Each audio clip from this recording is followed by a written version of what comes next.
Hello, thank you so much for joining me. So we're now at the very end of our time together. We're in our final unit of the class of intergenerational mobility, and we only have 2 lectures left. So what we're going to do with these last 2 lectures is we're going to zoom way, way out, and we're going to explore the ideas of 2 researchers who argue that all of the stuff we've done so far in this class has been based on faulty premises. So to think about this, let's start by recapping a little bit where we've been so we can think about where we're going.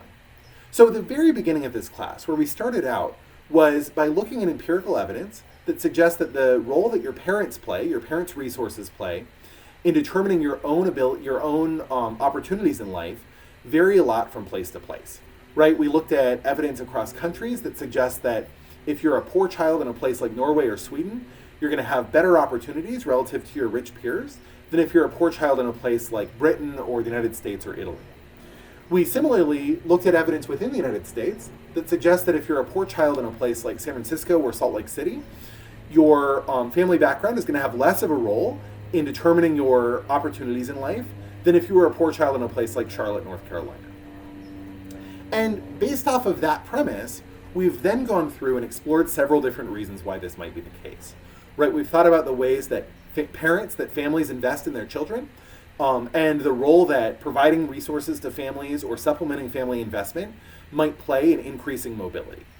We've thought about the role that desires for conformity or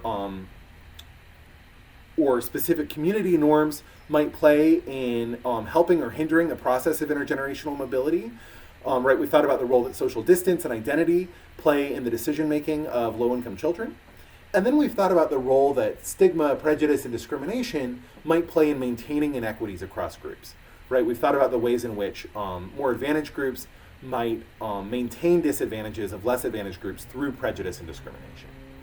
Now, what this paper that we're talking about today is going to do is it's going to argue that all of this is irrelevant because social mobility doesn't actually change that much over time or from place to place if we measure it properly. And he argues that if we measured mobility properly, we would realize that your family background has the same effect on your social status and on your opportunities in life in a place like Denmark or South Carolina, in a place like Denmark as they do in a place like South Carolina.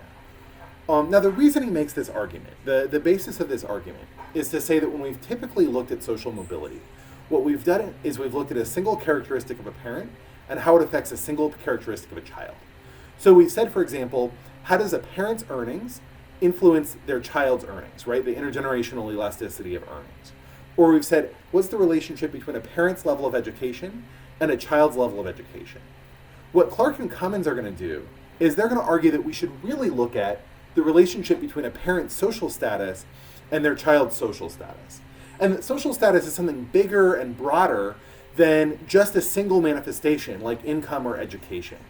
And as a result, part of what we're picking up when we say that mobility is relatively high in Denmark is that in Denmark, high social status people might not have particularly high earnings all of the time for various individual and idiosyncratic reasons, but that doesn't influence their ability to pass on their social status to their children. In other words, when we're looking at the relationship between parent earnings on child earnings or parent education on child education, we're really measuring with some error the real process, which is parent social status affecting child social status.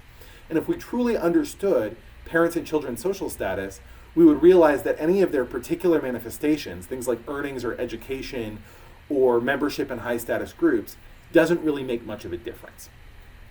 Now, the way that they're going to do this is they're going to look at this set of historical data that they can gather on England, particularly higher education in England, going back all the way to the Middle Ages.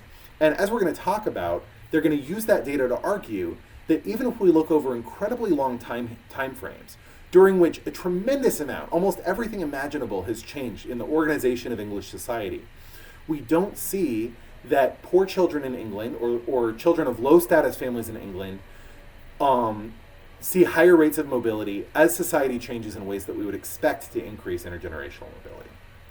Okay, so what we're going to do in this lecture, first we're going to talk through the empirical problem that Clark and Cummins are dealing with, and how they go about solving that problem. Then we're going to look at the results of their that they gather for educational persistence in England over this incredibly long time frame. And then finally, we're going to think about how to interpret these results. Okay, thank you so much, and I'll see you in the next video.